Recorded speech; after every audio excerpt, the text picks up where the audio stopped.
Seen how at least the last three times, maybe more, but it seems like I didn't even think about the show. I didn't do a show for 2 days. I took 2 days off, Mm. and and then it hit me like an hour and a half ago. And then I started thinking about the last few days and how I was feeling, and and then I realized there's something to this. Like every time we come together, it's like Mm. everything from the recent comes back, and you kind of like unwind it all or Yeah. unfold it all. Yeah. All right. Is this thing on? Are we Hang on? on. No, hang on. I don't know. Yeah, well, I don't know. I think so. Hang on a second. Electronics are doing some crazy shit. All right, let's see. I know, right? Yeah, yeah. We've got the giggles. Let's see here. Oh yeah, there's somebody on. Okay. Oh yeah. That's one person on. Someone. I think we're doing all right. Oh wait, I can do it on here. Okay. It's probably just slow. But I have been getting shadow banned. I wrote him a couple of Yes. letters and asked him for an explanation, but and the weird thing is it seems to be beyond Facebook, which I know that might Yeah. sound like I'm paranoid or something, but I think there's something to it. No, there is. There Okay. is. I looked at Yeah. my stats on one of the platforms. I won't say which one, and I was like, Uh-huh. "That's how can I be generating the same type of content? Nothing really has changed from my end, Mm. and it's like cut in half for no reason." Yeah. Yeah. Because I was gaining a lot of traction before Christmas on one of these platforms, and then all of a sudden it just That's when no. it happened to me. It happened on the Mhm. 27th of December. And Ah, yeah. And it was after that solstice. And it happened on the 27th of December. And it was weird because then I went to all the backups like Instagram and TikTok and what's the other ones? I don't know. Yeah, Rumble, Telegram. mm. And Telegram turned me Mm. down. They said, no, you can't What? have an account. And I'm like, what? So, you know, just as a point of reference, okay, you know, we just show up. We're always late, and we don't really have to roll the show out We can. formally. But this is No, no, no. this is what you know what you get is what you see. What you see is what you get. So, in other words, it's not formal. We're not going to have a bunch of smooth production here. But so there was this. We talked about this before. I told you, without going into it, these cycles since June 1st that I was shown these 14 years, 11 years, 9 years, and it's continued, and they were all Mm. converging, but I couldn't really like pinpoint it, and I believe it happened at the solstice based on the things I went through, and Mm. so I found out the other day that something with Neptune. I'd heard some talk about it. Mm. Neptune on Yeah. the 28th, and I'm reading, and somebody sent me the article, and it was like in the first two sentences it said, yeah, it's a 14-year cycle that's ending, which is the original cycle I Mhm. was shown. So I'm like, oh my god.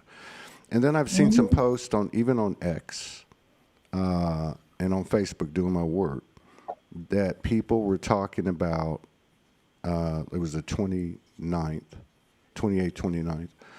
What the hell just happened? Something just Mhm. changed. And then, because X is very, to me, very salacious, it's very program oriented. I mean, to me, it's just an extension of the CIA's Project Mockingbird from the 50s. You know, come on now. But at the same time, you've got to respect the energy that's shown in every moment because you can't fuck with universal energy. So, you know, that truth is always there.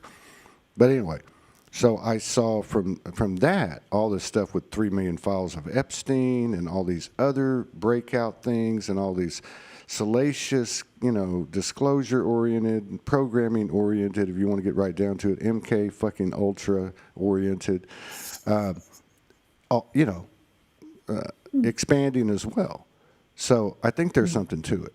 And just through my Yeah. personal experience and with my partner, because that's really all I've, you know, who I talk to other than when I do a show.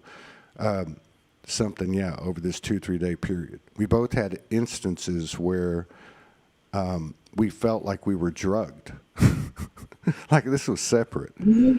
And I Mm-hmm. thought, am I having like an acid flashback or what the hell is going on here? I'm walking through the town. So I really Uh-uh. feel like something's happened. And then earlier today, I was kind of, doing my own thing. I had to actually put myself in traction for like 3 hours because my back's been messed up, which is the lower back, the root and all that. I mean, I get it. And but I literally had to lay there and I couldn't fall asleep.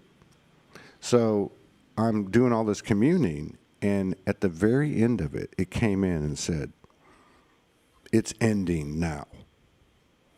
And I went, "Oh wow." And it wasn't like relationships, it wasn't like connections, it was like it's all ending now.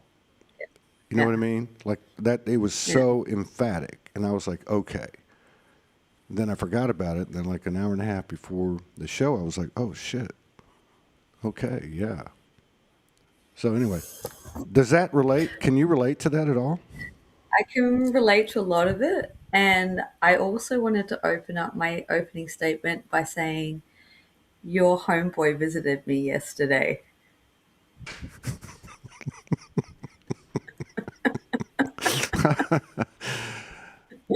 Oh my See if God. you can work out which one that is. Oh no, I know which one that is. Yeah. Mm. Which I can kind of relate to. I'm not quite there. Have experienced things like that before with an Mm. incarnated soul. And Mm.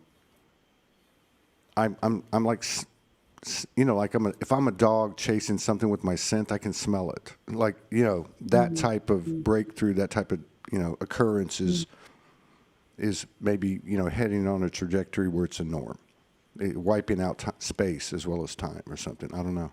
Mm. So do you want to fill us in Mm. on the Mhm. details, or is it not for children? Well, there were no details, and I was like, "Well, you can't just show up at my door and not speak." Like, and I thought maybe it'll come through, and maybe I was like, whatever Todd's going to say, it's going to be related to that. Maybe the message might come through, but I can relate to that. I've had what I've been calling like the new reality experiences, where the blending between veils is like zero. It's like I'll be sitting here and hanging out with whoever. Um, Yesterday it was people who I know who made transition, and I was sitting here on my couch and they were like just with me. And this is when it happened. And I got up and I was like, oh, I walked to my kitchen and I saw this flash of these black ears at the front of my, like just at the sliding door, the glass door. And I was like, oh, my neighbors have two dogs that have. I was like, oh. And as I turned, nothing there. And I went, oh. When I carried on, and then I saw the flash again, and these two black ears. So when I turned and tuned into it, I was like, "Oh, that's Was it that's not a dog." Anubis? Well, Was it Anubis? yes, I knew it was fucking Anubis. Okay, we're on the right track. This is how you break the code here with the above telepathy stuff. Yeah, keep going. Yeah, totally get it. um, and I was having such a like you were saying, like um, out of not out of body experience, in body, but it very heightened. And I've been having you could say micro doses of that incrementally over the last couple of weeks, and then it dips down. But I felt like there was a transmission that wanted to come through, especially the person who was sitting beside me. She's a beautiful soul who transitioned last year, who was a close client of mine, became a friend. And I haven't had any contact with her, but me and her had many conversations around SSP programs. And I felt like there was a transmission that wanted to come through her. And then straight after, there was Anubis. And it was interesting because there was no data, but it wasn't a shocking feeling because the last time Anubis presented himself, my whole life, like just everything got ripped apart. And he literally The said, he end. came up in my face. Yeah, exactly. He came up in my face and he goes, let go of anything you The know. end. Like, the It's end. ending now. Remember, So just so people understand, I just want to make sure that, and I know I got it right, but so you're sitting on the couch, Mm, connecting with a friend that's transitioned. That's okay. mm, mm. On as a follow up to having some of this go on in the previous day or two as well. And the Yeah, point yeah, true. A being is couple of that weeks they're now. yeah, and oh, a couple of weeks. So the point being that they're fusing, okay, and somehow Mm, or another, the what do you call it? The physical, the three dimensional SSP band of frequencies, and whatever that represents, the fuckery, whatever you want to call it, is mm, somehow or another a part of that unravelment or revealing. mm, mm. And then and then as soon as you said two dark black ears, I said, that's fucking Anubis, man. I usually have him right here, but he's on my kitchen sink. I put him on the windowsill. Okay, so I just want to make sure that's a confirmation, right? That's what happened. That's where you're going, where you're at with it. Okay, Yeah, keep going. I want to yeah. hear this. So, I mean, I get the sense the difference was that he was standing outside my house looking in. I didn't get that feeling of like, oh shit, chaos is about to. I felt like it was bookends. Now, I'll just clarify. When he came to me, it was when my life, as you know, and some people know, like a lot of things just got pulled apart in my life that were very unjust and unfair and out of my control. And it was like he preceded that. It was like his announcement that came in, and he was like, "You're going to have to let go of everything because you're about to go through a rebirth," was his words. And I almost felt like he came in and went, "Well done." Like I'm feeling it now. It's almost like, "Well done, you made it." Like addition. And when I say that, and I'm speaking about me, I actually feel like I'm speaking to the collective we in that. In that, is my internet glitching? You're okay. Keep going. Keep going. Yeah. I Okay. yeah, Um, I adjusted it. There it and goes. I agree with you. This whole Neptune cycle, I think, is incredibly profound. This 14-year. I actually remember when Neptune went into Pisces, and I was living in this what you could say a higher dimensional state. I didn't really recognize what that was back then, Now but all of a sudden, this would have been 14 years ago, right? Was that right? yeah, So that was what 20? yeah. Oh, that was 2012. Yeah. Okay. Yeah. I was actually in jail at this time. Oh no, kidding!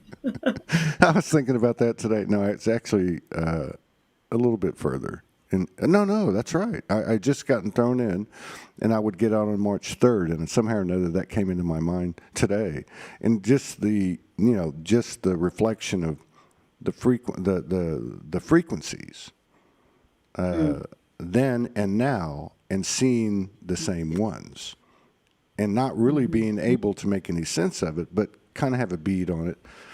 And which was one comment I just wanted to make about what you're talking about. The tech, the intel wasn't in a past, let's just say past and previous transmission language, imagery, something you could talk about. It was just the connection itself. It was the experience itself. It was the things that showed up without the veils, or with much fewer veils, or something like that. Yeah. mm. Yeah, I can go back to. I'm going to jump around a bit, but this has been going on for a couple of weeks now, where I'll have maybe a day or 2 days, and there is no veil. Like it's, I've had two dogs that have transitioned who are very, very like soul spirit animals to me, more than just pets. And I feel them around quite a lot, but I had days where I was almost tripping over them. Like they were like literally. And I mean, I have a husky now, but I went to like, and then I was like, oh, and then it would just disappear, and I'd look and he'd be on his bed like in another room. So I had all these sort of beings. And so yesterday was I had another one of those experiences. And I feel like my interpretation of it is when we're having that, that's the influx of the reality that we've been working so hard to embody, to live, to experience. That's the beginning of what we've known. And, probably when you started your journey and that 14-year cycle that you're speaking of, you were probably shown glimpses or have awarenesses of what we were walking into. It feels like we've just completed the initiation cycle. That's what it feels like to me. And we're edging from one space into another. The Yes. transition is, yeah. Yeah. Well, that's weird. I just got this code and I saw these numbers flash in my face, and it was the number 12.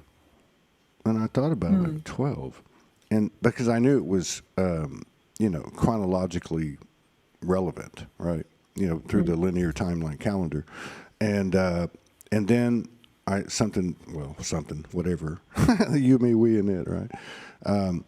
Came in and said, 14, where were you at 14 years ago? 2012, 12, right? And when I started my journey, it was May the 30th of 2011. And I was told many things, as we all do when we get downloaded. The 11 is the beginning, the 14 is the end. Okay? And that's held true so many times. Like so many times. And when I got those cycles of the years on June 1st, the two main cycles were 14 and 11 that were converging. And I've been seeing evidence of it more and more and more. So, yeah, that's just the new language there. It doesn't make sense in the typical conversation. But the I codes, would agree with you. I've been thinking of like very specific memories are popping up in my mind over the last couple of days, week even. And I know that when that happens, it's like a closing or a completion of a timeline that's coming into the spiral. And this whole Neptune transit, I laugh about it because I had been activated for the first time. Didn't know what it was, just felt like I was like on drugs all the time without any substance. I was just tapped in. Everything was like mystical and everything was working. And I was having all these ideas and I was very excited to start, businesses and all these things, like just get it. And I went on a trip. Funnily enough, I went on a trip to Egypt, and I went in that trip. I went not just Egypt. I went to Israel as well, and I came back, and it was exactly when that transit kicked in. I came home to Australia, and it felt like someone switched the light off. It was like I had all this excitement, enthusiasm, and it was all, and someone just like turned the tap off, and I had zero access. And it was my first real big dark night of the soul. And I was like, "Who turned the light off? How do I turn it back on?" and now with multi-dimensional reflection, you're like, I went to Egypt and I went to Israel. That was, you didn't even know what the hell you were getting into, man. You know what? I've been to Egypt many times. Like Egypt's like a second home for me. Um, but that was the last time I went, and it was during the uprising that they had in Cairo at that time. I wasn't even aware that it was going on. It's so funny. They must recognize me there because when I go, everyone treats me like I'm some sort of priestess. I get the royal treatment everywhere I go. And I have friends there, and I do all the things that tourists aren't meant to do, and I have a lot of fun, right? But I had a lot of wild experiences when on that trip. I don't know why I need to bring this up, but in hindsight, looking back, I spent a lot of time in Luxor. I spent a lot of time in the I think it's the Dead Sea, the Red Sea, one of them, Dead Sea. the Dead Sea. And we went on a trip. We were staying in the old Jerusalem, and I was there with a friend who grew up in early Christianity, and she wanted to go and do a tour. I was sort of just going along for the ride. I'd already planned to go to Egypt, and she was like, "While we're there, do you mind if we go?" And I was like, "Oh, okay." And we planned this trip to go see all the touristy sites. And we asked if we could go to Bethlehem, and the tour guide was really angry. He's like, "Why do you want to go there for?" And we're like, "Oh, because that's where Jesus was born." But we didn't understand at the time. And he's like, "Oh, I can include it, but you have to pay extra, and you have to." And we're like, "Yeah, okay, whatever, just include it." And so we did. So we wake up. Oh, look, I'll be honest. We woke up. We were the last ones on the bus. We were very hungover. 7 a.m. So now And he's here we really are. pissed. Now he's really pissed. Yeah. And then there's all these signs: enter at your own risk, blah blah blah. And I was like, where are we going? But I realized that, well, I don't know about now. This is a long time ago, but Bethlehem's in, like, across the border of the Palestinian territory, not, it was quite a confronting thing. But we got there and we went to where the star is, and we walked in, and I didn't realize it was Orthodox. It was Orthodox Christmas, and there was a whole camera crew and lights, and like they were filming, live streaming the. And I walked in, and I always do this when I go to sacred sites, like I've done a lot in Egypt. I go into this trance-like state, like it's like I kind of just go into this. I know where I am, so I'm just going to go and check things out. And I started wandering through like the back rooms, and then I found the staircase, and I went down the staircase, and there's this star there at the underneath. And I was like, "Oh, that's the star that they talk about." Oh, okay. Next thing, like, all these priests come out and they're like, "Get out of here! You're not allowed here." I was like, "Oh, shit, sorry." I go running out. That's Um, wild. That's totally wild. So this was yeah, I don't 14 know why years. I need to share that. Well, because this was 14 years ago. Is that right? So this is, well, Yeah, yeah, of and it course. was on that Why do date. you, why the Yeah, fuck do yeah, you, why yeah, the yeah. fuck do you think my boy, and I say that both ways. I'm not his master and he's not mine. Anubis, man. Like, you know, when you said that about the ears, my ears perked up. I'm like, okay, where are we going here? But I think it's significant that you Yeah. were in Egypt and Israel. And again, I don't know why I'm going to say this, but I know the consciousness of the Essenes, right? That's part of my early and continuing awakening. And particularly that area where the Dead Sea is, okay? And the hills or the molehills around it, right? Caves and stuff like that. So over time, I, gained more personal. I can't say it's true for anyone. It's only true for me. This whole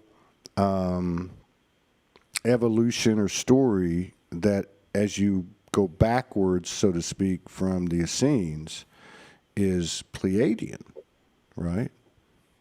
And then from Pleiadian, other things have been shown to me out of nowhere, like the star Aldebaran, which is the Eye of Taurus, which is looking right at Pleiades, coming out of the Orion's belt, where he's like, pointing. And the reason I can talk about this now is because this happened to me over the last few days. So I go out to the beach, and again, I know this is connected to what you're talking about. I go out to my spot on the beach where there's the what they call Coral Island, which is like a cup or a breast. It's the mother, and I've had these whole experiences, and I've talked about just very little, really, compared to my history. But it's been an amazing several months sitting there, gaining intelligence from myself or whatever from the universe. So I go out there, and it's about 8 or 9 o'clock at night. Nobody's out there. I'm sitting on this spot where I sit, and all of a sudden I see this blue light like above my head, and I look up, but it's one of those things where, you look up and it moves with your head. So you can't look at Yeah, it. yeah. Or if you ever seen something out of the corner of your eye, and then you go to look at it straight on and it's gone. And then you go back to the other thing, you see it again on your peripheral, and you go back and it's gone. So it was kind of like that. So I put my head down, thought, what the hell is that? And I let go of it, and it said, yeah. And then I knew it was Pleiades. Now I look up in the sky, and I love to look in the sky, and I know Pleiades, but it was like, light pollution, a little bit of light pollution off the street. There was a little bit of cloudiness, chemtrails or whatever, even out here. And but I could see this little like light. I couldn't see the individual seven sisters. I just could see this, and that's Pleiades. So I look the direction that I know to look, and I see Aldebaran because it's kind of orange. And then I look over and I see Orion's belt. And then I see and then I go right back to what I would say is like, I don't even know how to explain it. Everything has a formation. And so in the formation of Orion, it was built out of fucking chaos and war. And I'm not talking about Orion. I'm talking about an occurrence, an experience, a connection, a collision, whatever you want to call it. It involved Lyra. It involved, we can go into all that, whatever. My point is that upon completion of its creation, it created a it propelled the highest and best it could from what it was, right? And that was right into Aldebaran, or pointing at Pleiades, up to Aldebaran. Like that's where I came in. That's where the memories really came in, that I had already known. I just didn't know about the prior, because that's where I saw a certain soul. That's where I came to know the feminine and the mother in the universal at a Oh, greater extent. That's where I agreed to come on, and with, at least from my experience, with her promise and commitment. And we came oh, with many, many other people. And just look at the Aborigines or many, many indigenous that talk about the Pleiades, Hopis. And so we come down and we start this thing. Like it's the part of Orion that wasn't formed, and it was all this chaos. And so like Mother Earth is coming to completion. Now, does that mean she'll be destroyed? I don't know in the physical sense, in the human perception. But what I do understand is that we are all reaching for the highest and best, whatever role we've been playing or roles that we have awareness of through the incarnations on Earth, and we're taking it to the highest and best, which is, and I actually wrote something tonight about it, and it was fucking like, whoa. And ultimately, it's about the awareness hitting everybody at the same level. I don't give a shit if you were the darkest bad actor or not. I don't care what it is. Every one of those is getting hit with this. You know what I mean? So yeah, I don't know how that's connected, absolutely. but I know that somehow it is, and it goes further. Australia, U.S., Aboriginal, Indigenous in America. Where I'm at now is part of it. I mean, but this is the kind of I don't know if you call it intelligence or data or tech, but memory. Like who the fuck we are. Thank you for letting me ramble. You go. You go. Add Oh something. no, thank Add you, Todd. something. I Add think something to the we're soup. I think 44. we're threading the pieces. Yeah, I saw that. Four's been popping up everywhere. I think we're actually threading the different threads together.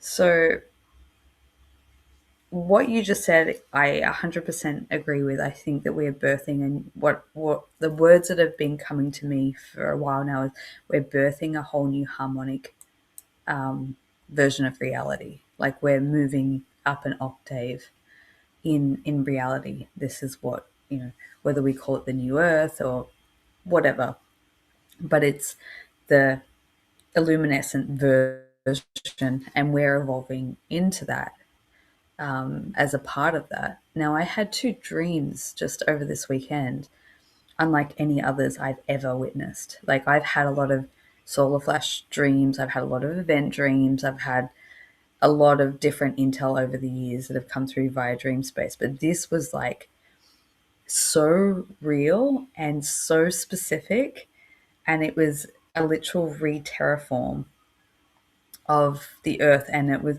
the words were, we're reseeding the population.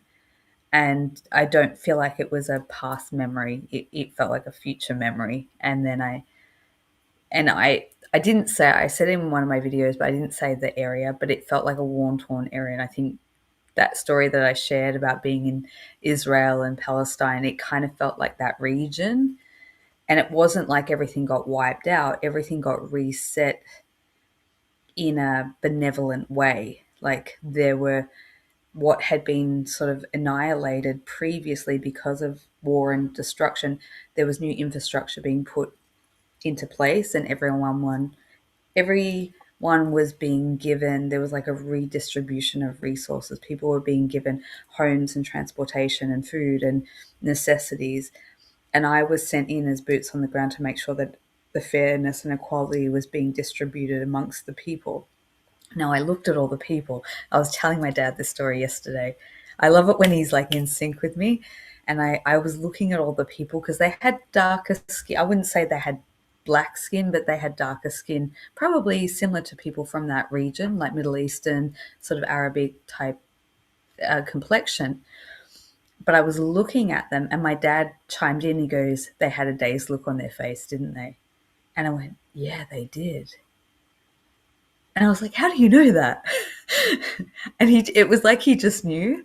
But what I noticed was I was looking in their eyes, and that, you know, when someone's real lit and their eyes are real sparkly, that you could see their soul essence in their eyes, but they did look a bit dazed and confused. And I felt like I was going in to explain to them what had happened, and, you know. And then the next dream that I had was watching in real time family members going through the physical reconstruction of the body that's transforming as like these waves of energy were hitting. So I don't know. Let's throw that in the mix. um, That's it was, yeah, that's spot on, I think. And it's so spot on. I don't see where I can draw the line from literal to metaphorical. Like but that's what we do, right? That's what's happening. We're bringing these polarities into a common space. I think we're finding out that the 0 point field, or the soul highway, is not two lanes on a highway. It's the whole fucking spectrum.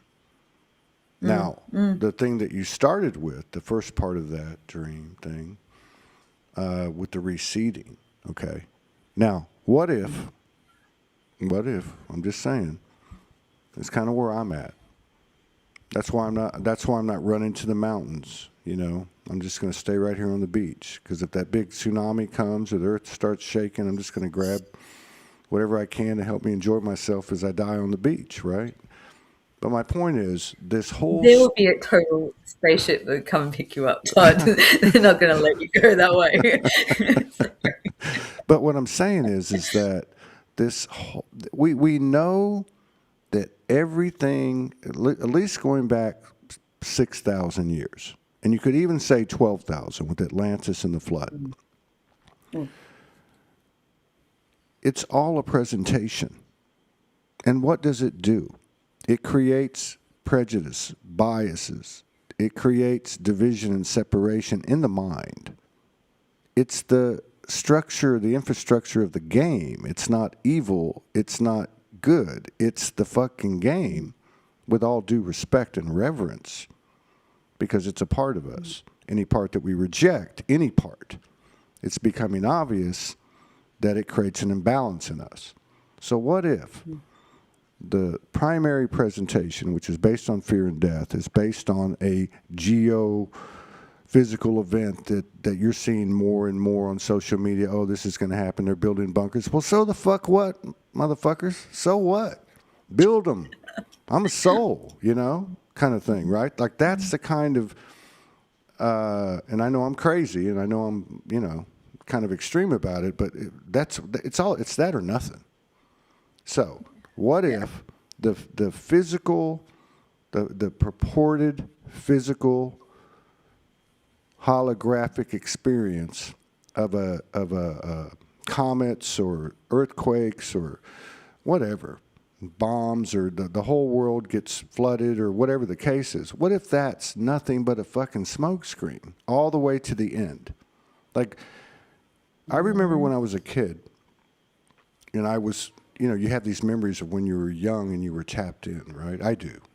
And one of them was having that conversation at night with what I perceived as God or whatever, and getting more than once, getting a very, very clear message that you can be on your last breath. You could be an asshole your whole life, and you can get it on your last breath, and you're good. You're good to go, kind of thing. And I never really understood it until, I got deeper into this the last few years, and it all coming down to an open heart, man. If you yeah. Anyway, I just think that the physical and then what we call the non-physical, what you started the show with, these connections that we're having with things that are, that's what I wrote. I'm going to have to read this song to you. The invisible. The invisible. It was the unseen. It was talking about, because I was standing on the beach and I was writing this song, and I said like something about the truth frequencies being revealed or something like that, and there was these kids, and it's like dark, and there's one street light. I'm on the beach, so it's the first street, like, in the neighborhood, and all these kids, like 6 or 7 kids, were running around in their bare feet, throwing sand at each other and shit. And I said, like the kids behind me playing on the street, bringing in something like opening or breaking open seals, sacred seals, and I forgot the last part. That's the part that reminded me of it. Oh, and bringing in the or like revealing the unseen, like the innocence, bringing in the unseen.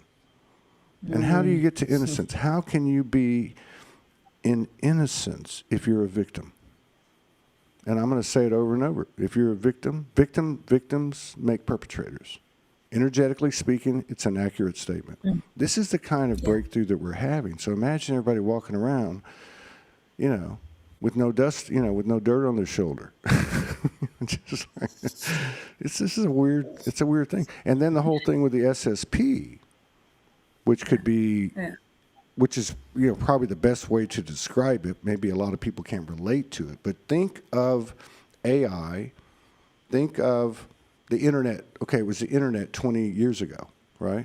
I was talking to Ty today. It's like, it was the internet 20 years ago. 20 years from now, it's going to be quantum computation.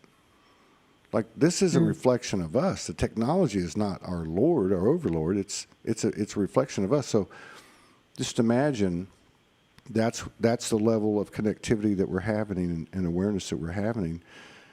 And I mean, it's like,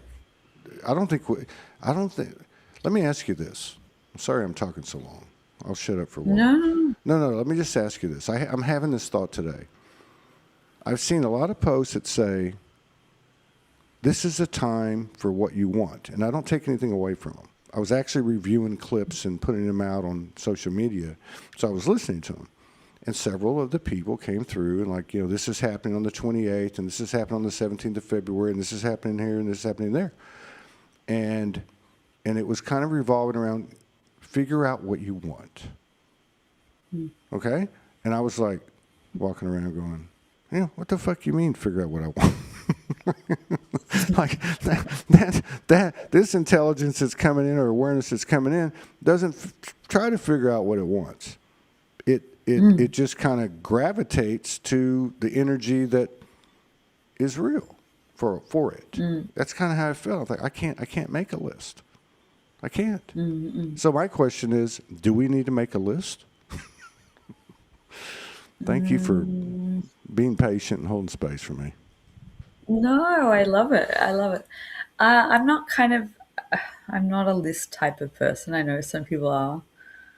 I guess I could say that I've been getting similar guidance in my own way, but it's very unique to myself. It's like you're embodying the highest version of that feel into it every day.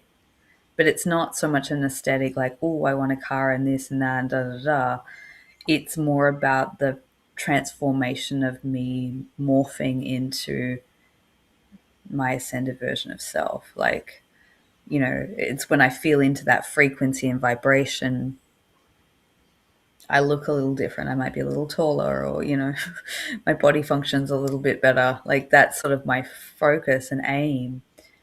And, I'm doing work that I'm passionate about, and I'm surrounded by loved ones.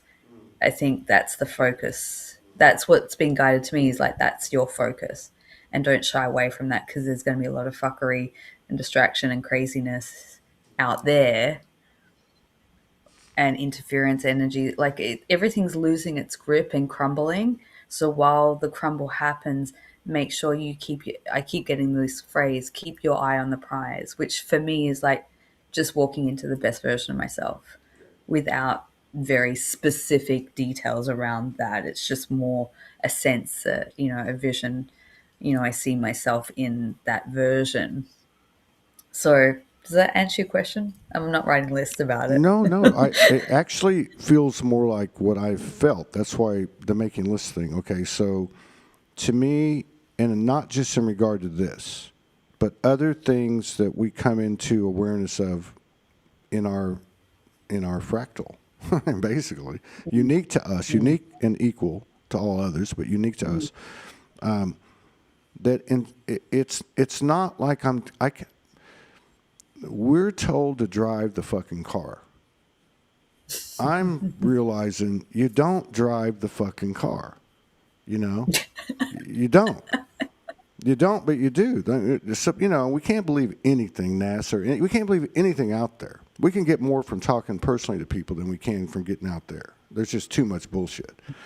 But they talk about these UFO craft, and they go inside, and there's no dials, there's no operation, no motherboard, nothing. And so they figured out that there's a sentient relationship or a telepathic or some kind of relationship. So if you really think about that, what is that component? We're in matter. If I'm whatever 7 lives down the road and I'm an insectoid, which I saw my insectoid face 2 days ago, which was a trip. The avians, and then I got the whole history of the avians and the insectoids, right, as a part of my lineage. But if I was, of that higher intelligence that we can imagine, mantid or whatever, and I'm aware of my field as we're coming into awareness of. We're still trying to prove it. Oh, I got to have evidence, because the human part needs to know. Well, that's going away. The need to know is going away. But I'm a physical orb that has a physical core. Now, if as I continue through my journey, I continue to integrate anything and everything that I come into contact with, no more boundaries, it's all unity, there's no, in between, then why wouldn't I be able to, in a higher awareness, be able to physicalize my creation? So how do I know that spaceship that landed in Roswell, who knows, whatever, okay, wasn't a soul aspect of a soul in a higher dimension? And just like we've had to go back and grab our soul aspects that we let fly through raunchy sex, through, oaths and contracts and this, that, and the other thing, whatever, in all of our universal lives, we've had to come back and get them, which has been a big chore in the human experience. Sure has. So why thing. trying to figure out this fucking movie without letting go? We're losing sight of our own personal experience, and our personal experience and the intelligence that it brings when we merge openly and talk openly is the gold. It's not all that stuff. It's really not. No.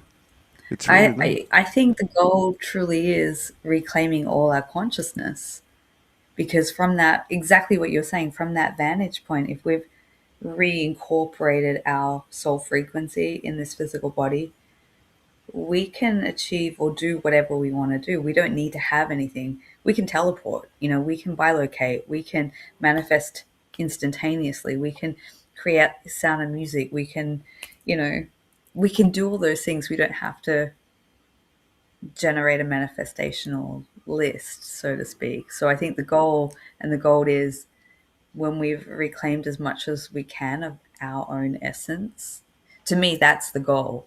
How much of my consciousness can I incorporate back into my body and refine it in its highest, most purest essence so that I can morph my vessel, my spaceship, my intelligence into the reality that I want to live in and create and co-create. That's Yeah. kind of already existing. I think we're having tastes of it now when we're in that heightened space. Like you said, you felt like you're on an LSD trip. I can attest to that. I've had many, like, I've walked around for months that's felt like an LSD trip, but that's the reality we're moving into. Maybe a little bit more grounded perhaps, but maybe not. I don't know. That was my experience. It was very magical. And I Yeah. think that's, when you contrast it to the matrix gridded system that we've been in and tried to pull out, as you would say, our asses out of, like, it's a big contrast. So it does feel like, you know, a bit of a trip. Well, and okay, so like every day I let go, and let go of the let's just say the matrix, not as a antagonist or an opponent, but as a method of expansion. Let's put it that way. So less and less holds salt with me, and like all of us, it's not just me. We're all doing it our own way. But one thing that's very apparent to me, and I remember when I woke up and I was given I was given the word faith, and they said look it up in the dictionary, and it was the normal noun, and then it was a transitive verb, to trust, semicolon, believe. Okay, so it was motion, and I really got that. And now my point is, the word believe. So, in other words, this could be a very benign experience that we're going to realize, and I believe we will, when we get to the other side, or the many sides, other sides. But the thing is that everything that's happening to us is in a field, we might say, of neutrality, of it's based on our perception, our belief. So what does that really dictate? Does it dictate what's going to happen in the collective world? Or more importantly, does it dictate what's going to happen with you as a soul, experiencing incarnation after incarnation? So in other words, it's a philosophical Far Eastern discipline. I can't remember the name of it. I don't remember the guy's name. I don't agree with this, but there is a part of it that energetically, metaphorically makes sense. And he said something like, they believe something like, okay, there's a solar body, the solar body being, I guess you might say, like what we might call the light body. And and their belief was, if you don't embody that when you leave the physicality, you'll go into the oblivion of the big ocean and lose your, something like that.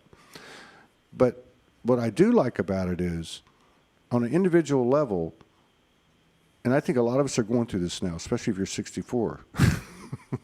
Yeah, I was just thinking that. With the lifestyle I have, But my point is that these thoughts of my eternal nature, to include the physicality, why not? And the thoughts I carry forward will create what happens. Now, the difference now is, and maybe this is the ascension, is do we have to do this by physically leaving this body? I'm beginning to really feel like we don't. I don't. No. And I don't care if I'm the only one in the world. If I'm standing on that beach and the shit keeps happening, you know what I mean? Anything's possible. Anything is possible. So I'm no longer playing in this space, and I got to feel like people are doing this consciously or unconsciously or both. I'm not playing in this space anymore. I'm saying no. Like what I've gotten experience with my partner the last 3 days. Really, what is it saying? Something is ending. It's over. Done. Done. Okay. And that's a huge thing because you're talking about what we call death. You're talking about judgment. You're talking about shame, blame, blah, blah, blah, the whole thing. It's much bigger than that. But I do feel like a huge part of it is, well, inevitable. I'm dealing with it, and that is the need to fucking know. I don't know. I don't know why. Like you're saying, I don't know why my counterpart or so and so showed up last night and didn't say anything and just sat next. Like, what the hell's going on? My pets that have transitioned. I don't know why they're here. That's the reality. That's truly the reality. The people in the mental institutions could show us more than anything else we're seeing out there right now. Because the only reason that they're not functioning is because they've been targeted and or they can't deal with this fucking world. Because nobody understands them. And I know there's a lot of sisters out there that can relate to that, for what y'all have brought in as the oracles that you are over the years. Yeah. I worked in mental health for many years, Todd, and I was like, oh, I'm just one of you guys, but I didn't get put in the system, So I have a deep, deep soft spot in my heart and love for people who have been in the system. But I will look, this might be very out there for some people, but would you like me to share my thoughts on where we're heading and what it looks like? Absolutely, 100%. 100%. I'm open. Totally open. My 2 year ago experience was very revealing, and I believe that I feel like if my future self at that point in time walked in to show me what was to come, to give me the code to work my way out, and then to help as many as I could on the way out. That's what I believe, and that may be true. I may feel differently about it in a week or a month, but it's never left me, and it felt more real than anything of this the nature of this reality. And it kicked off when Ari transitioned. And when I say that, Ari was one of my two companions. Very, very wise Syrian being who, when he got sick, came to me in his cosmic form and started communicating with me and showing me all these things. So he acts as a guide. And he said to me on the day that he was passing, he said to me, he didn't say I'm dying, he didn't say I'm going, he didn't say I'm going to the other side. His words were, I'm ascending and I'll see you on the other side. I'm going to the new reality. And when when Luna, 12 months later, passed, she said the same thing. She said, I'm going to the new reality and I'll see you there. We're going to open the door and create the opening to start ushering through. And so when I have those days where I feel them so closely, I'm in a very heightened state. So I know we're getting closer as reality shifting and morphing. And I believe that we're doing it in this physical body.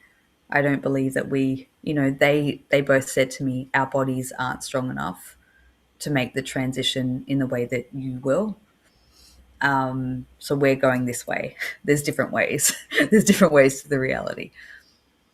I've been shown numerous times that we're moving into not just a light body, but what I call the diamond body. And the diamond body is, I guess, a version of the light body, but in physicality. So we're actually changing biology into a new version of human.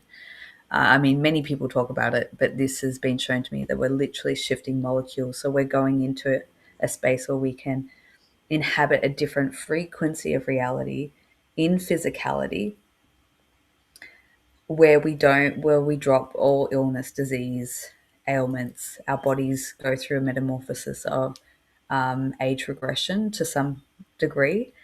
So we kind of get to go through this kind of reversal of aging. And you'll see, people who meditate and, just are in that frequency, they don't like it's not good genetic. I mean, maybe it is, but I was shown that in that reality, we can everyone kind of has that appearance of maybe roughly age 28 to 40 look about them, or vitality about them. I mean, they may look older, but that's the sort of the biology template of the human design in that reality. And to me, it's very, very real. And I struggle with that because I felt like I tipped over in that experience and I had a taste of walking in that world for an extended period of time. And then I got dropped back off here. I was like, what is this shit? This is not okay. And I was shown so many things. And then during that process, I got really confused as well, and upset, because I was like, Ari, like I just assumed Ari was going to reappear, like Jesus, like he was going to, I didn't understand what that meant. And one day I was walking in the park and I was very, very upset. So, and I kind of called upon him and I was like, where are you? I thought like you were coming back. Like, don't leave me here. And I heard him just come in and he said to me, you've got it backwards. And I was like, what do you mean? And he goes, you're trying to pull me back into where you are. That's not the point. The point and the purpose is that you're meant to transition and come to where I am. And when I say that, I don't mean by physical death, but by frequency of shifting reality. So that's what I believe. That's been from my experience. I think that's part of how it actually happens, whether it happens in a boom or a slow, or I mean the details I don't know, but I do. Now, who knows? We might get fried by a worldwide fire. And, from the physical sense, it sounds like some kind of, horrible. But in the energetic sense, I mean, think about it. Phoenix rises. I mean, I don't know. But yeah, I resonate with what you're talking about. Those words I couldn't have created, but I totally get them. It's real. I feel like when you look at that which you feel you've lost, particularly people, and they don't have to be quote unquote transitioned, but if you just take that one belief, go back to the word belief. If I carry, you carry, anyone carries a belief that we've lost someone that's transitioned, especially like you have these two incredible souls, right? They're right next to us, and it's not some fluffy love and light new age bullshit. It's the band of frequencies that we're glitching into, and they run off of faith, the transitive verb to trust, believe. They run off of that, and they run off of us taking action. In thoughts, words, and action, aligning that. And it's not bullshit, and it's fucking not religion, and it's fucking not spirituality. It's something else. There's no word I know about it. You can call it God, source, mother goddess, whatever you want to. But yeah, just having that belief. Just think about that. If there is, which I don't believe there is, 8 billion people on the planet, how many of those 8 billion believe that someone that's transitioned has been lost? But it only takes 1, 2, 3, and I think there's a whole bunch of people around the world that are saying, you know what, I've had enough of this. Just like what I was telling you at the beginning, the end, it's done. And of course the human goes, okay, what's done? This, that. No, it is done. So it is done means that anything that's bullshit, fuckery, propaganda, narrative, I don't care if it's light worker or Illuminati, is gone. Is gone. Because it's in your head. And if it's in your head and in your heart at the same time, then God bless you, But I don't see anybody walking on water yet. but I believe what's happening No. is we're I believe what's happening is we're actually walking in this together, but we're the the initiation, the requirement before we can walk through the band of dragons in front of the Stargate is to do it through the mundane human expression, conversation, connection, and really, like literally, I mean, I've talked to people, and it's happened to me, living with a few different insects here that I can't kill, and I'm having a whole different experience. Like I had this happened yesterday. I was in the bathroom shaving, which takes a lot because I don't have a very good mirror and the light's not good and I can't see. And this fucking thing flew on me. Like, bam. And it was big and black, and it flew on my head, and then it flew off, and then it flew back on my back. I'm like, motherfucker, what's going on here, you know? And so I started talking to it in that language.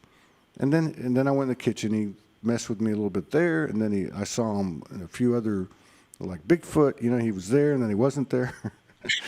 And then, but I was still having this connection with him, and I was telling him, hey man, you know, I mean, don't mess with me. You can stay if you want to or whatever. I don't know what's your problem, why you're so aggressive. So I go to the sink today while I was making a salad, and who shows up? He comes and he goes right to the window because I had the window open. The screen is there. I go, oh, you're going to leave now, and I just opened the screen. He went out. So I know No. that's a funny story and all, but the point is that's harmony. You know what I Yeah. mean? And I'm sorry, but it comes down to the insects. It comes down to everything. And I know that sounds like some hokey bullshit, but it's really not. We're in the physical trying to transform into the state that you've received and others like you, which is real. That's a real deal. It's not about, is it going to happen? But we still got to do it. That's what they forget to still tell gotta you. do Yeah, it. that's what they forget to tell you. It's kind of like, you know, one of those card readers. I'm not taking anything away from card readers. God damn, I'm on a roll tonight, but well, I just think them in, or even, you know, and it used to work and now it doesn't. What I'm saying is like people want an answer. Give me an answer. Tell me about 2027. Tell me about this. Tell me about that. It doesn't work that way. Dolores Cannon, Edgar Casey, Franco de Nicola, so on, many sisters around the world. This is what's happening. Your dreams, you know, what you've been shown, this is what's happening. But the thing they forget to tell you, or that we have to tell ourselves, or we have to experience, is we have to get from here to there. And that means with each step of the way, it's not about the world's bullshit we got to let go of. It's our own. You know what I Correct. mean? 100%. And we can push on that accelerator by revealing those things that we have struggled to even accept within ourselves, whatever that may be, you know, human being. Um, Actually, you'll like this, Todd. From one of the dreams that I shared with you about the transition, I actually got a three-step process. As I woke up, a aspect of me was communicating to me as I woke up and said, "Here's the three steps." I wrote it down when I woke up. Here's the What? three steps. What is it? Let's see. What is it? So it says how to transition from the old world, break old attachments to the old world. You can still have connections, but you must break all unhealthy attachments.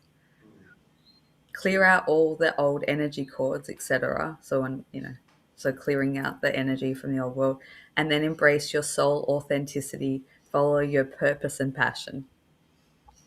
That's it. Well, you know what? That on one hand, that sounds very simple, but there is a beautiful infinite simplicity to truth, and on the other hand, you know, it's it's you know, I used to talk about this when I first woke up and I was writing the brutal honesty of the soul. That's what that speaks to me. Like that's just the straight up truth. Period. Yeah. Right? That's Yeah. that, and that's something that's the space The answer is the space in between what so many like you have received and where we're going. Like we have to cross this space, and the only way you can do it is not like saying this is how you do it, or somebody saying they know how to do it.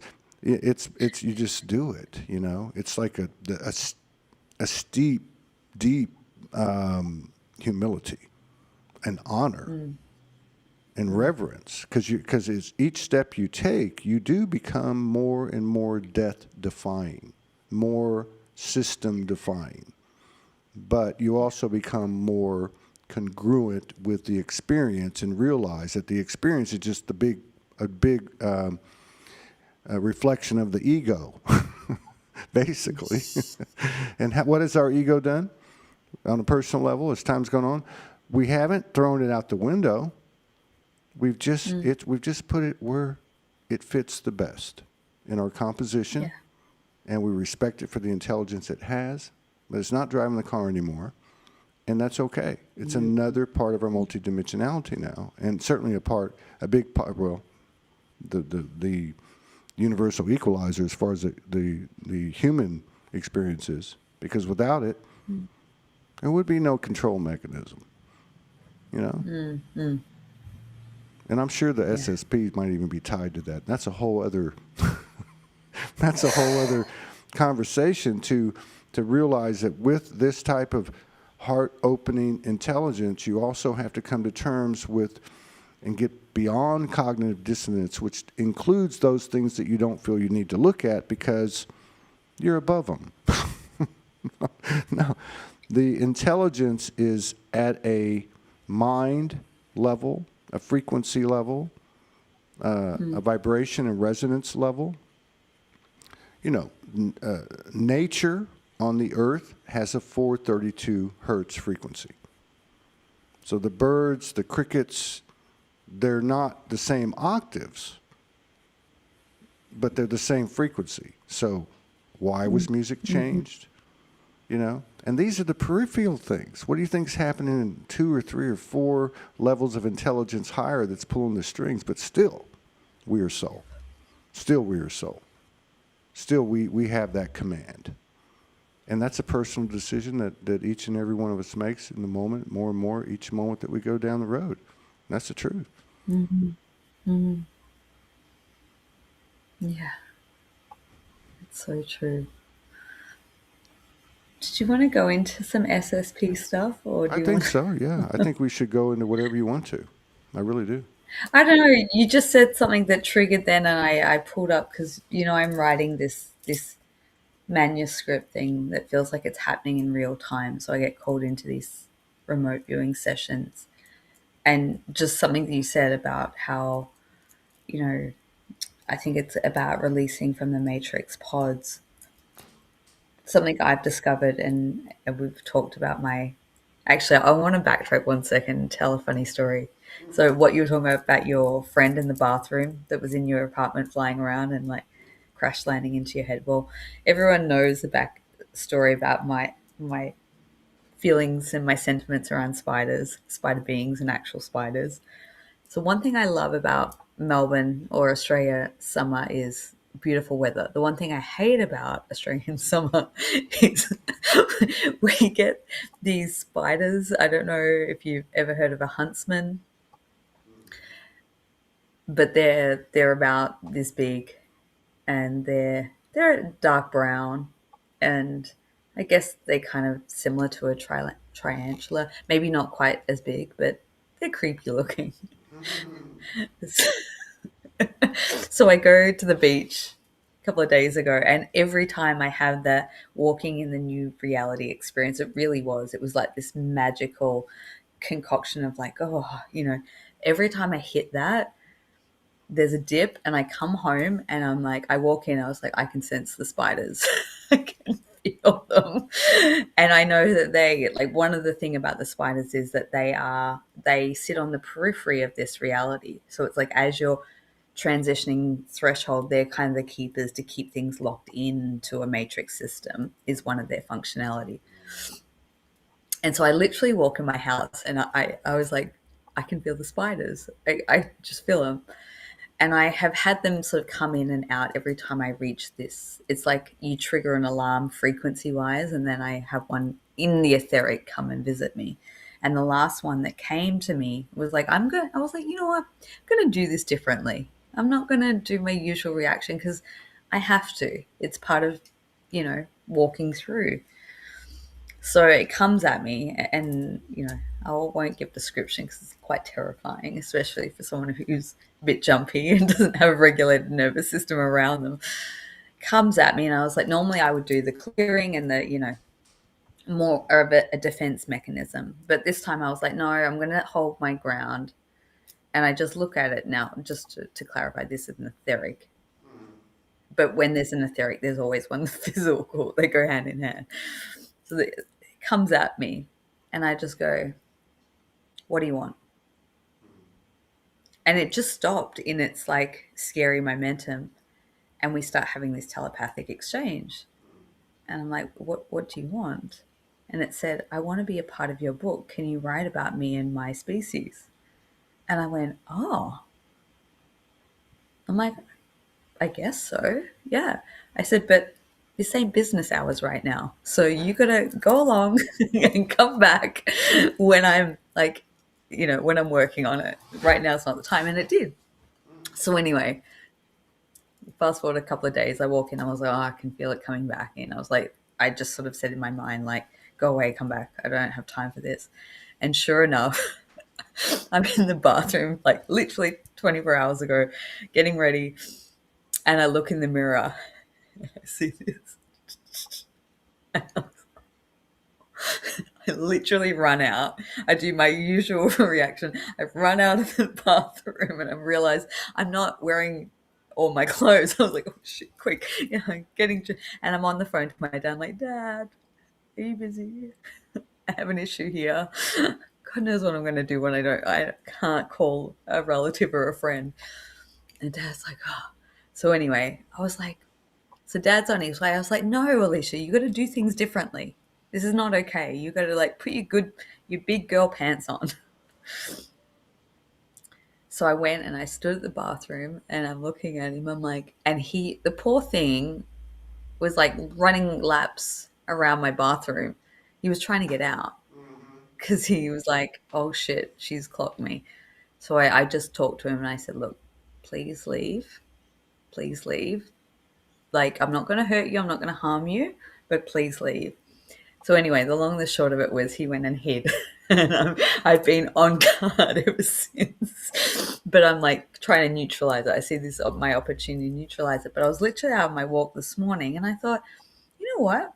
I have a trauma from not those guys that are appearing in my house, but these other ones that I've had a really horrific experience with, on not in this lifetime, but through parallels and other realities that really highlight a very significant trauma that I've carried that I'm working really hard to release.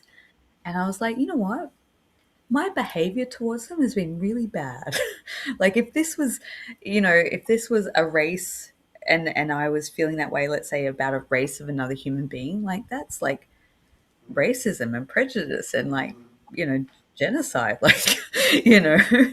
And I was like, I have to stop doing that. So anyway, I've gone on a tangent, but I think that's just an example of like, however, if we've had a trigger or a trauma around something, whatever it is, that's the guidance is we have to change it up. We can't operate in how we have moving forward. We've got to neutralize everything to step into the new. But sorry, that was a bit of a No, side that's note. we're both good at that. We're both fashionably late and go on tangents, but we're just weaving and connecting, and that's the whole point.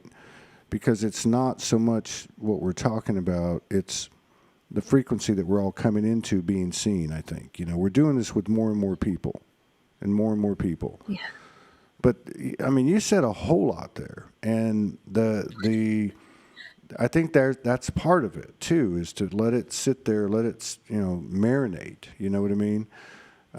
But the level of and okay, like this thing with the spider beings, I've had with the reptilians particularly 3 or 4 different types, even from like as a kid. And it took me a long time to get through that shit, like 25 years, you know. I was 22, 24, 25, something like that, before I stopped having the nightmares. Now, was that shit real? You're damn right it was real. This is where the reality is. It's in this space where we find ourselves in the void, where we're not thinking about anything, not planning anything, and we're walking in, you know, we're walking in tandem with the external, with the experience. Then thoughts come in, and thoughts are the mother's original thought is the expansion from that point, right? So what's happened here is you've got this whatever, bad actors or whatever you want to call that thing that has emulated thought and begun to enter that into the experience to our unconsciousness. And we're starting to figure it out. And it's things like SSP, Tony, your friend Tony, the 20 and back. These things are important, not just like our stuff. We've gotten past our stories, and we're now on the other side of it going, okay, this is where we're at. Where are we going now? We're not still talking about all that stuff. The point is that has been infiltrated. That has been brought into, you might say, the physicality. These are the things that we're overcoming. So it's very important to understand that, for instance, like in your example, you could have easily stayed with the attachment, so to speak, of any and all personal traumas that you've been through in this life, and regulated yourself and transformed yourself from that place. But those weren't the seeds.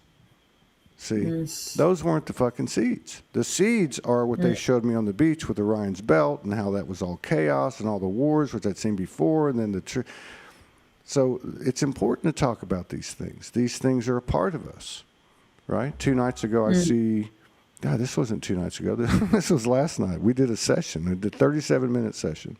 I woke up early. She's going to bed. I get off the thing. I can't go back to sleep. I'm laying in bed, and I see very clearly what looked like a mantid face, an insectoid face, but it was like looking in a mirror. It was me. And then it turned into an avian. And then I got this whole history lesson on my personal lineage, I guess, that begun as avian in relation to this series of incarnations or whatever, the earth, whatever. And then the way it ended was, it was like the avians came from the insectoids, from a far, far away place. But then it flipped, and it said, and then it just said, it makes no sense. And then it said, and the insectoids came from the avians. So it was this this knowledge or wisdom, that's the way I've received it for myself, that was delivered to me in an atypical, unconventional earth type of mentality. It was like, they're both true. And it was kind of like what I always say to myself, which is, shut the fuck up, get out of the way. Stop thinking. Because you receive the information and they're both true, kind of thing. I don't know. Yeah.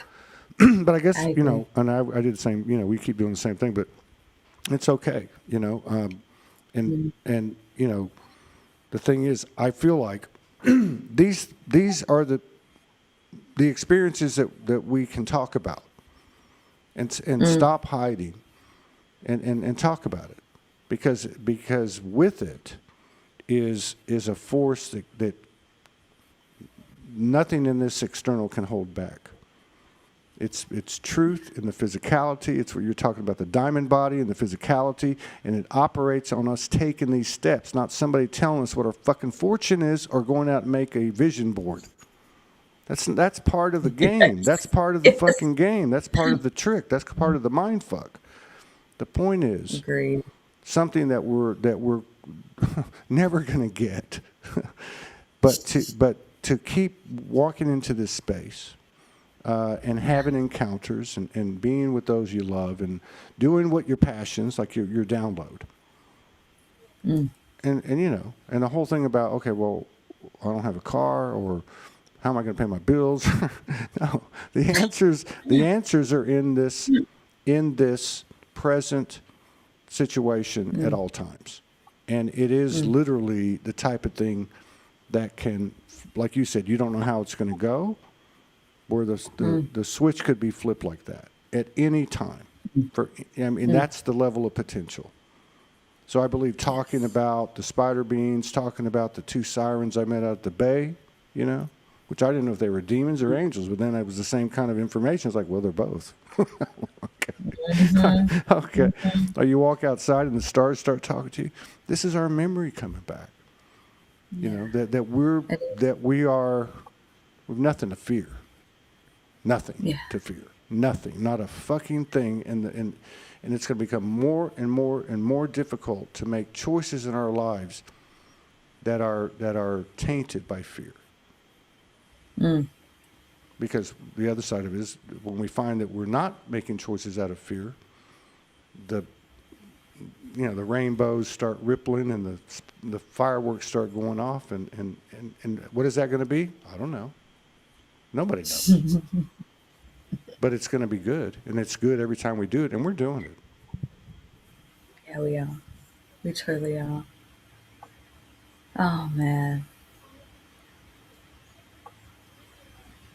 there's um, there's so much that I wanna. I don't know. Have I paused? No, I'm there. Okay. Can you give me 1 second, Todd? Can we pause for 1 second? Or Yeah, you, can you guys want you to take pause? the lead? Huh? Oh, well, you can take the lead. I'll jump off for 1 second. I'm going to be right back because I want to share something Yeah, yeah. that might be Wh- helpful. Yeah, yeah. All right. That's great. Yeah. Go right ahead. Okay, so anyway, we're an hour and 25 minutes into this. And I don't know, man. Just a lot of crazy, not crazy. It's not crazy, right? It's really not. As much as things are unraveling and unfolding and dropping away, there is a common thread that we all have and we've always had, and it's not in these disclosure topics or, conspiracy topics. I mean, there's code in everything. It's really about our own experiences, right? It's our own journeys, and it's a common thing because we all have to step through our fears, right? I mean, that seems to be the only way to move forward. And we're seeing a better and greater and more instant reciprocation, manifestation from the universe. There's a lot. I won't say a lot of letting go, but it seems like that's part of the ticket too. If you're going to step through your fears, what are you doing? You're letting go. You're letting go of the outcome. You got to be okay with if it goes this way or that way. Now you wait on me. Now you talk. Yeah. I'm Okay. Because I'm all right, gonna we're I segueing I here. just have to. We're segueing here. Yeah. You. Yeah. Cool. You go. So I wanted to go back to something that Todd said earlier about igniting the heart and how important it is to be in that space, and that really is, well, we know how important it is, but it's important for so many reasons. And when we go back and we're talking about things like SSP and something that I've been talking about a lot, that I've been shown through series of visions and dreams and remote viewing or parallel experiences, is these what I like to call matrix pods that is part of our consciousness. It's hooked up to a mainframe, but it's actually in the process of coming unraveled. And that's part of, as we detach from that energetically, whether you take that literally or metaphorically, it doesn't matter. Energetically, we're unraveling from an old mainframe system, an old reality, an old paradigm that we've been operating in, that bandwidth where more and more of us, through our soul consciousness returning to us, is coming back online, which is creating the new blueprint for the reality. We actually hold that encoded within us, and that's what's coming online to shift us out of one space to another. And the exciting thing is that I'm literally watching through these remote viewing sessions, and I'm watching it play out in real time with people. So I'll go through one session and this disconnection and unraveling energetically of these cords will take place. And then there's these big shifts that of people coming into more conscious awareness of their soul essence and who they are. And that's been happening for this entire month. And that's when I know we're in, so this relates directly to technologies, ET technologies, shadow governments. This is part of the sort of the mainframe that's kept us under lock and key, MK Ultra, all that sort of thing is literally, I'm witnessing it being picked and pulled apart in real time. Now, this is what I was shown in that vision. Well, so not vision, that's what I was shown in that experience 2 years ago, but it's taken 2 years to unravel. So coming back to what Todd said was one of the descriptive things that my higher self kind of relayed as watching someone literally get unplugged from this matrix system is the heart has to go first. Once the heart has been activated, come online, and disconnected from the old infrastructure, the old energetic structure, the rest can then unravel. So that's why the heart engagement is so important, and being able to be connected into that space. And I thought I'd just share that because I feel like that is part of what has kept us stuck and looping, and that loop is being broken. And it kind of wraps up and talks a lot about what Todd is saying is like, it's done. And, like, I feel like that's a part of what is done. And I've been getting that message now for months is like, in terms of programs, and I say that loosely, whether that be SSP or energetic systems that have kept us under lock and key of limitation and, control is breaking apart at the seam, and we're entering into a new profound state of a lot more expansion and freedom. Even though it may not look like it on the surface, it may look like a complete shit show on the surface, but energetically that is what is taking place. And so the importance of re-engaging with your heart is the first step of setting you free from anything like that. And I do believe that we are in the walkout phase in linear time of those things crumbling. And I would not be, I don't want to make predictions. I don't make predictions. I read timeline potential. So I've learned over the years not to like, this is going to happen at this time. No one knows. We're not meant to know. But I wouldn't be surprised at all to see a huge amount of mainstream, the really bad B grade movie that we're watching take place. I reckon some of the upcoming chapters or episodes may involve some sort of disclosure and talking about SSP related things this year. I wouldn't be surprised at all. I think there's a whole maybe couple of episodes, perhaps, maybe an entire, you know, not an entire series, but it could be like, yeah, a good couple of episodes dedicated to some shocking truths. And I think one last thing that I'll share is, I get so much intel while I'm driving. I need to go out driving more often, I think. It's just something about the momentum. It's like either I'm walking, it's the movement. Either I'm walking, I'm mopping, I'm driving on a highway, doesn't matter. But that's where a lot of the intel comes in. And I don't know what sparked it, but it was like there is actually very few people, because I think I live in a bit of a, I don't want to say a delusional world, but like I think I live in a very, everyone that I engage with is like us. I would say 95% are. I don't really interact on a daily basis with anyone that's not having conversations like that. So my reality is a little bit skewed as to how many people are in the know and, aware and all these sorts of things. So sometimes when I go out in public, I'm like, oh, Jesus, like, what? People are still doing that? Like, what? So in my mind, I'm like, oh, we're all existing in this sort of dimensional space. But the message that came through was there is actually very limited people who have some type of awareness of the shift and change that we're going through based on downloads, vision. It's very different to come across this information and to absorb it intellectually. I feel like you have to experience it, like either through a dream state, through a ceremony, through a heal, like whatever, a meditation, whatever. But once you've had an experience of it, it changes your perception, your whole paradigm. And we've all had that. That's why we sit up here and talk about it, right? But it was like, in terms of the population, there are very few that actually know or is etched into their soul of, they may not know consciously, but they know on a soul level what's going to unfold. But that's enough, because that's all we need to orchestrate the boots on the ground experience of the, kind of going back to that dream that I was talking about, where, I was overseeing the reseeding, as it were. I was just overseeing to make sure that everyone was treated fairly and got what they deserved in the redistribution. Whether that's metaphorical or literal, I really don't know. But I do think that that is a part of what we're transitioning into, a redistribution of wealth and resources.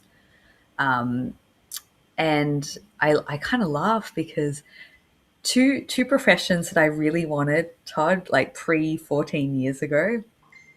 So yeah, if we go back pre to that 14 years, two professions that I really, really wanted, I was super passionate about wanting to get involved in, and I just could never. One was, I wanted to work with refugees. I wanted to work with rehabilitating child soldiers in places like Sierra Leone. And I wanted to work with refugees in Australia to help them integrate into society. Now, I tried really hard to, I did a lot of social work, but I could just never break those industries, and I had to let it go. Every time I tried to get into that, I would then be picked up and put back into mental health. And I look back now, I was like, yeah, that's where I was meant to be. Okay. um, but I feel like with the work that I do and have done with the SSP, is I'm like, oh, I am rehabilitating soldiers, just not the child. It was quite literal in my mind, but I am kind of doing that work. And if that dream that I had does come into some sort of fruition, I've had downloads. I think many of us had, that we're part of the ground crew, that we just have to hold steady through the transition and let people know what's happening. If it is a series of events, or I don't know, I'm just speaking as a possibility here. But I think, there's enough of us, there's not a lot, but there's enough of us that kind of will know what's happening in the moment, and will be able to be the, I don't know what the word is, you know what I'm talking Like about. the town crier, like just calling things out, like the town crier in the old days. So two things. One, I think this is relevant. I don't know why, but there is a pretty successful show on YouTube called Redacted. It's Oh, a man and a woman. They were with the institutional media at one time. I don't remember the whole story, but they're pretty legit, man, and they're on the cutting edge. And they've had a few people on there that would recently that would engage the topics we talk about, not to this depth. They're just getting spoon fed. But I saw where David Icke went on a couple days ago, and I skimmed through it. And it was very interesting because he started out talking to him about events, current events, and then it went, and right in the middle of it, he started asking or the conversation got to the point where, he started asking David Icke, how did this all start? And it was the same conversation that him and I had on the first time he came on, but I had done some research, so I didn't have to ask him. I just said, a lot of these people that are in this community have had the same type of wake-up experience you've had in Machu Picchu, right, in Peru. And these type of events, right? And he was like, oh, I didn't know this was going to be a show like this. This is my favorite subject, And he was talking about what we could do as souls. So it was really interesting to see in the middle of that podcast, 2-hour podcast, he went into this part of it. And I said, there it is. See, it's coming. The truth is coming. It's always there. It's just a matter of what beliefs are laid on top of it, which are based on what, or predicated on what's been presented to us that we buy into. And it's so fucking deep. And what you said about the heart really nails it. It really does. Yeah. Because you can't surrender. When you surrender, when you give up whatever you think the heart's going to lose, you gain what the heart is. Like but you have to let go, right? The other thing I would say too, to your point about the town crier, is just think about a scenario, and I'm not trying to put anything in the field. I'm just trying to put something out there to make people think.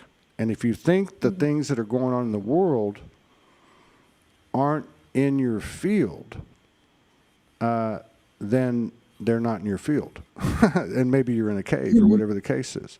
There's a lot of intelligence threads that are unraveling, and they're all coming to a certain point, and this is what's happening. My point is, just imagine, like from the 28th, because that's, well, yesterday was Epstein files, and there was all kinds of stuff happening during the week. Imagine you have a bunch of flashpoints. You know, you have Epstein, you have UFO falls in New York City. You just have these things. And going to the thing you were talking about, the things that are going to come out about the SSP, right? And you have these constant shocks, one after the other. Silver goes up to $100, and now it drops 30%, most in history in one day. You know, boom, boom, boom, boom, and you just keep having these jolts. And then 3 spaceships land on the White House lawn, or Trump comes out and says, hey, you know, and the reason there's a Space Force, and they drop a big bomb or a big presentation, let's put it that way. The Project Bluebeam, a bunch of ships land, we got to have one world religion, or, you know, whatever the fucking thing is. So it would make sense to me that they would continue to dangle the carrot and drop these little bombs and Stockholm Syndrome us, basically, because it's ridiculous. I see it on X, even with the big platforms, like, oh, they gave us this little bit of meat, and, you know, whatever. But my point is, and then they drop this big bomb in the form of a huge event beyond proportions of 9/11 and COVID, right? World War II, all combined into one big bomb of that, and you're already in kind of a PTA, what's next, or you're saying, what the hell, you know, like, no more. So it is driving us to a certain point. I would just say that to keep that in mind, because it's not the superficial things that we're being shown. It's not the headlines we're being given. And it's not even the technology that we're being given. Because the technology that we're being given, they've had for 50 years, 70 years, who knows how long. And it's being used against us. If quantum computation is going to be 20 years from now, well, they're already using it. So look at Project Looking Glass. Look at this. And it doesn't have to be that they're literal, but the fact that if they're in the field of the imagination and thought, they're in the field, therefore there is some potential of physicality and storyline behind it. So the last thing I would say is, just imagine in your multidimensionality, you only have 12 components, 12 archetypes, 12 virtues, 12 monad. You're the monad, you're 12. Just imagine that somehow or another there has been a takeover or an infiltration or whatever, to where you're only connected to that one of the 12. You know what I mean? This is, and just imagine it that way, and it's much bigger, I think, but imagine it that way. And that if you had the memory of those other 11, what instantaneously, what would your life be? What would this world be? So if you take back and bring this back to SSP, if you go back to one of the primary narratives, and that's the 20 and back. For those of you who don't know, that's where they grab somebody, they bring them in the program, they have to do everything by universal law, or, you know, the way they do it. They sign something, they go for 20 years, they come back, they regress them back to the 20 years, and some of these people have come out with these memories. Some are very, very, like Tony, are very, very legitimate. You can tell by the truth frequency. Well, if they could do that to individuals, and we're talking SSP, we really should be talking in other terms too, as well as time travel, obviously hybridization, and so on and so on. What makes you think they couldn't do it to a whole world? Hmm. So this is the level of depth that we have come to. And I don't see how we're going to get from this space that you and others have received in your visions and experiences, how we're going to get from here to there unless we walk through every single step. And that is to take a look at every single step. And I think that's why it's important to talk about it. But like you said, in your work in those platforms and with that community, you said nobody was talking about the soul. And I've not seen anyone talk about the soul other than, oh, there's a soul reincarnation trap on the moon. Well, fuck that. I'm above that. I'm past that now. I am soul is not affected by that. Show me something else that's going to prove me wrong, kind of thing. So I think it is important to speak to both the part that to some degree or another we don't want to look at, and to the part that we've been deterred from looking at. And the only way to gain a greater awareness of that part, which we're finding is us, is to face everything that you might say makes the vehicle uncomfortable, be it physical, mental, emotional, whatever the case is. So yeah, wow. I don't know. I'm sure. Todd, you just put that in words and terms in exactly how I see it, exactly how it's been shown to me. I've never heard anyone speak it in such clarity. But what you just said then, I think, is the most accurate truth there is of how we're transitioning. It's not just individuals in the SSP program, it's an entire civilization under a energetic construct that is operated with the same technology, and it is a fractalization of the consciousness, and that's what we're reclaiming. And that's why I said before, the most important thing we can do is reclaim all of our consciousness back, is taking our power back, taking those parallels that are operating in really shit places. And this happens, some from my research, this happens often from the womb. This technology is not always just, yes, a lot of people have abductions roughly between the age of 5 and 9, even to 11. I look at the anomaly. I like to look at data and the anomalies through the actual human story. And I'm compiling that in my book. My book is literally a manual of how to unfuck yourself, unmatrix yourself, I should call it, how to unmatrix yourself. And where that comes is a deep, deep sense of, oh, I'm going to get it. Yeah. I only realized this in the last week of why I'm writing this and why I'm so passionate about it. My biggest core wound is seeing people get taken over and the light go out of their eyes, like soul consciousness in human form, and then all of a sudden a program kicks in and they get taken over by, whether it be another energy form or an MK Ultra or a program. I think I've witnessed that far too much in my life around people that I love. And so I'm so passionate about this work because I literally want to write a manual to the best of my ability of the research of what I've seen, so that people can unstick themselves. It's not about me doing the work. It's me just going, here's some data, here's some processes, here's a whole storyline of, how I see things, whether you want to take it as literal or as a sci-fi, because it does sound like a crazy sci-fi movie. But I do believe that, it's probably more accurate than the truth that we've been fed. But the exciting thing is that I believe that we're all doing that in real time. But it is a process, and we have to unravel it to get to where, the cool stuff is. But I think we're having a bit of both at the moment, and I think you can agree. You said you had 2 days in the lead up to this, like being in that other frequency. I think it's kind of an oscillation for some of us. We're kind of ebbing, and I think that's our role, to ebb back and forth, because we're opening the gates, and it's through us that we're actually in bringing in that encoded frequency, and we're actually distributing it and rippling it, and we're creating more of that as the dominant frequency rather than what we've been in. and it's each one unravels and unsticks themselves, it just loosens the reins for more and more, and it's just like wildfire. It's like domino. It's happening. So, thank you, Todd, for seeing That's that.